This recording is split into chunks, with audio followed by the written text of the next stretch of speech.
Europe کے یک بستہ بازاروں میں ایک شخص چیختا چلاتا پھر رہا تھا۔ اس کی آواز میں ایسا درد تھا کہ لوگ داڑے مار مار کر رونے لگتے۔ اس کی زبان شعلے اگل رہی تھی۔ وہ لوگوں کو چیخ چیخ کر بتاتا کہ مسلمان عیسائیوں پر ظلم کر رہے ہیں اور صلیب اور مرکز مسیح کی بھی توہین کر رہے ہیں۔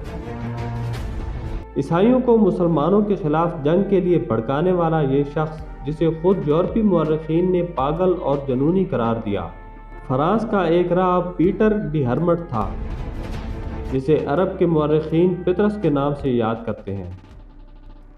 ناظرین، صلاح الدین ایوبی کی اس پہلی قسط میں ہم آپ کو بتائیں گے مسلمانوں اور عیسائیوں کے درمیان لڑی گئی پہلی صلیبی جنگ کے بارے میں۔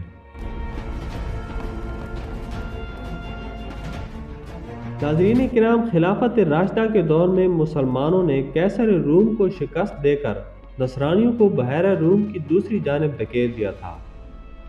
تب سے فلسطین کے مقدس مقامات مسلمانوں کی تحویل میں تھے، جن میں عیسائیوں کی خود ساختہ مرکز مسیح بھی شامل تھی۔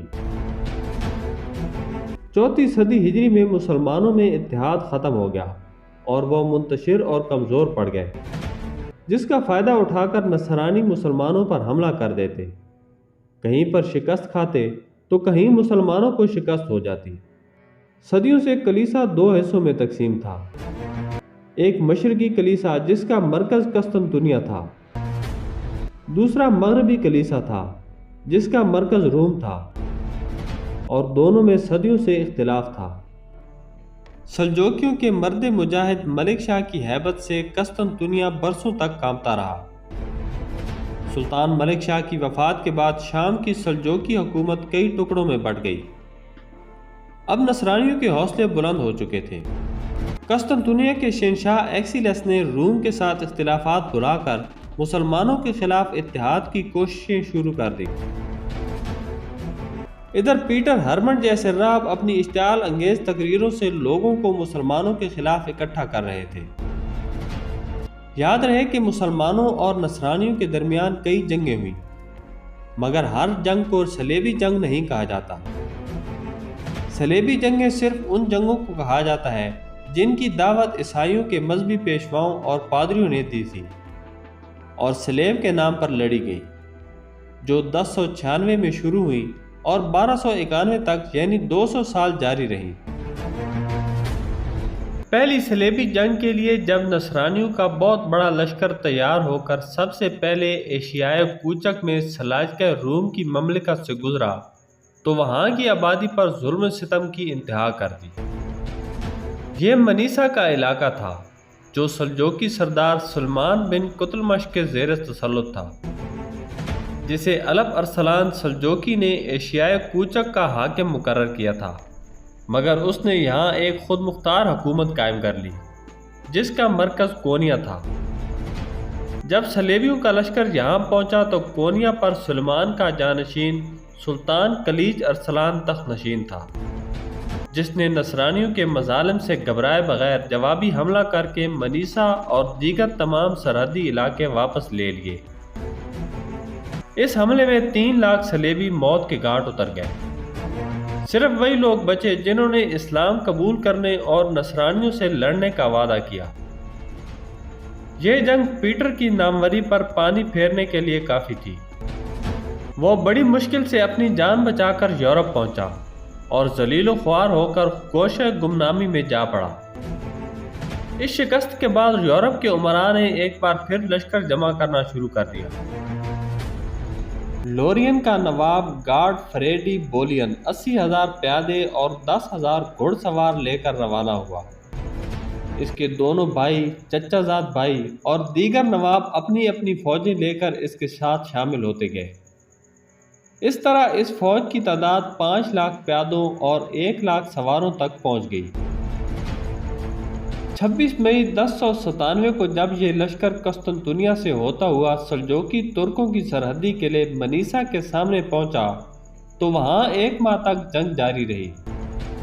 آخر میں صلیبیوں کو مزید کمک پہنچنے پر ترکوں نے اپنا قلعہ قسطنطنیہ کے قیصر کے حوالے کر دیا۔ 19 جون کو یہ لشکر انطاکیہ کی طرف روانہ ہوا۔ راستے میں مختلف جھڑپوں اور بھوک پیاس کی وجہ سے کئی سو افراد ہر روز مر رہے تھے۔ آخر گرتے پڑتے 21 اکتوبر 1097 کو یہ لشکر انطاکیہ پہنچ گیا۔ شام میں اس وقت سیاسی انتشار کی وجہ سے ملک شاہ کا پوتا باغستان یہاں کا خود مختار حاکم تھا۔ اس کے 15,000 سپاہی 3 لاکھ کے صلیبی لشکر کا 7 ماہ تک ڈٹ کر مقابلہ کرتے رہے۔ اس دوران مصر کے عبیدی حکمران مستعلی نے خود غرضی کی انتہا کر دی اور اس افراتفری سے فائدہ اٹھاتے ہوئے شام کے علاقوں پر قبضہ کر لیا۔ انطاکیہ کا محاصرہ پورے جوش و خروش سے جاری تھا۔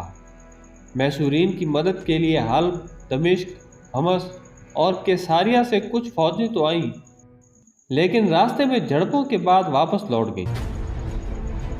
اب بھی شاید انطاکیہ بچ جاتا، مگر ایک فیروز نامی غدار نے نصرانیوں کی فتح کی راہ ہموار کر دی۔ ہوا کچھ یوں کہ سلجوقی سلطان اور دوسرے شہروں کے حکام نے مل کر انطاکیہ کی مدد کے لیے ایک بڑی فوج حاکم موصل کربوکا کی قیادت میں روانہ کی۔ انطاکیہ کے حاکم باغستان کا ایک امیر تھا جس کا نام فیروز تھا۔ وہ حقیقت میں ایک عیسائی تھا، مگر بظاہر مسلمان بن کر مسلمانوں کو دھوکہ دے رہا تھا۔ باغستان اس پر مکمل اعتماد کرتا تھا۔ فیروز نے صلیبی لشکر کے ساتھ ساز باز کر لی اور ایک رات جب لوگ بے خبر سو رہے تھے، اس نے اپنے اختیارات استعمال کرتے ہوئے نصرانیوں کو شہر میں داخل کر دیا، جنہوں نے شہر میں قتل عام شروع کر دیا۔ حاکم موصل کربوکا بلا وجہ سست روی سے آ رہا تھا۔ اگر وہ تھوڑی سی چستی دکھاتا تو انطاکیہ بچ سکتا تھا۔ کربوکا کی لاپرواہی کی وجہ سے جب یہ فوج انطاکیہ پہنچی تو شہر میں مسلمانوں کی لاشوں کے ڈھیر لگ چکے تھے۔ کربوکا انطاکیہ کے سامنے خیمہ زن ہو گیا اور صلیبیوں نے اس سے بچنے کے لیے انطاکیہ کی فصیلوں کے پیچھے پناہ لی۔ صلیبیوں کو ایک تو مسلمانوں کا خوف تھا اور دوسرا ان کا سامان رسد بھی ختم ہو چکا تھا۔ انہوں نے گھبرا کر کربوکا سے امان مانگی، مگر کربوکا نے جواب دیا کہ اب فیصلہ تلوار کرے گی۔ کربوکا ایک بد اخلاق شخص تھا اور اس کے ماتحت افسران اس کے رویے سے بد دل ہو چکے تھے۔ نصرانیوں کو زندگی اور موت کی کشمکش میں دیکھ کر ایک راہب نے عجیب چال چلی۔ اس نے چپکے سے اپنا نیزہ زمین میں دفن کر دیا اور اعلان کیا کہ سنا ہے یسوع مسیح کا نیزہ انطاکیہ میں دفن ہے، اسے ڈھونڈو، اگر مل گیا تو فتح ہماری اور نہ ملا تو پھر ہلاکت پکی ہے۔ کھدائی شروع ہوئی تو ایک جگہ سے نیزہ مل گیا۔ اب صلیبیوں میں جوش و خروش بڑھ گیا اور وہ مقابلہ کے لیے تیار ہو کر میدان میں نکل آئے۔ دونوں لشکروں میں شدید لڑائی ہوئی۔ کربوکا کی نااہلی کی وجہ سے مسلمان صلیبیوں کے سامنے ڈٹ کر نہ لڑ سکے اور پسپا ہو گئے۔ اس شکست نے شام اور فلسطین کی قسمت کا فیصلہ کر دیا۔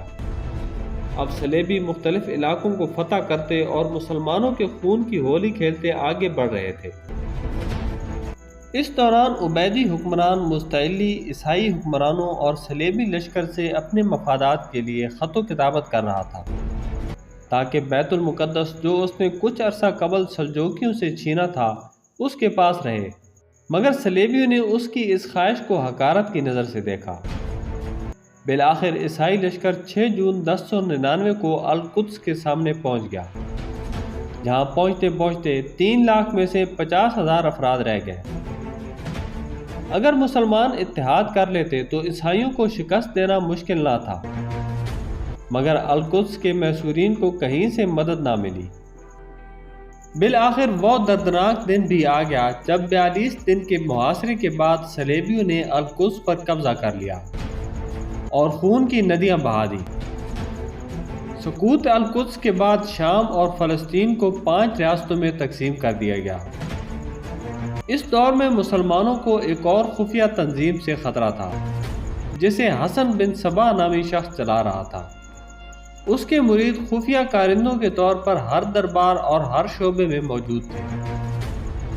انہی دنوں کردستان سے ایک خاندان شام آ کر آباد ہوا جس کی قسمت میں القدس کی حفاظت لکھ دی گئی۔ یہ شازی بن مروان کا خاندان تھا۔ شازی اپنے دوست مجاہد الدین بہروز کی وساطت سے تقریب میں ایک بہت بڑی جاگیر پر مامور ہوا۔ شازی کی وفات کے بعد اس کا بیٹا ایوب اس عہدے پر مقرر ہوا۔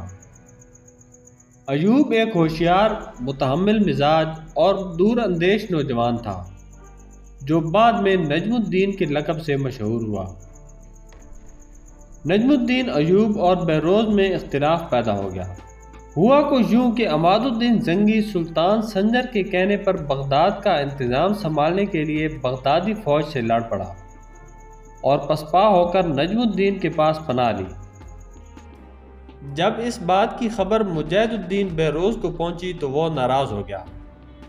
اس کے بعد ایک اور واقعہ پیش آیا کہ نجم الدین کے چھوٹے بھائی شیرکو نے لڑکی کو چھیڑنے پر ایک افسر کو قتل کر دیا، جس پر بہروز نے نجم الدین اور اس کے چھوٹے بھائی شیرکو کو تقریر سے نکل جانے کا حکم دیا۔ انہی دنوں نجم الدین ایوب کے ہاں ایک بچے کی پیدائش ہوئی جس کا نام یوسف رکھا گیا، جو آگے چل کر صلاح الدین ایوبی بنا۔ ناظرین، آج کی ویڈیو میں بس اتنا ہی۔ اگلی ویڈیو میں پھر حاضر ہوں گے، تب تک کے لیے اللہ حافظ۔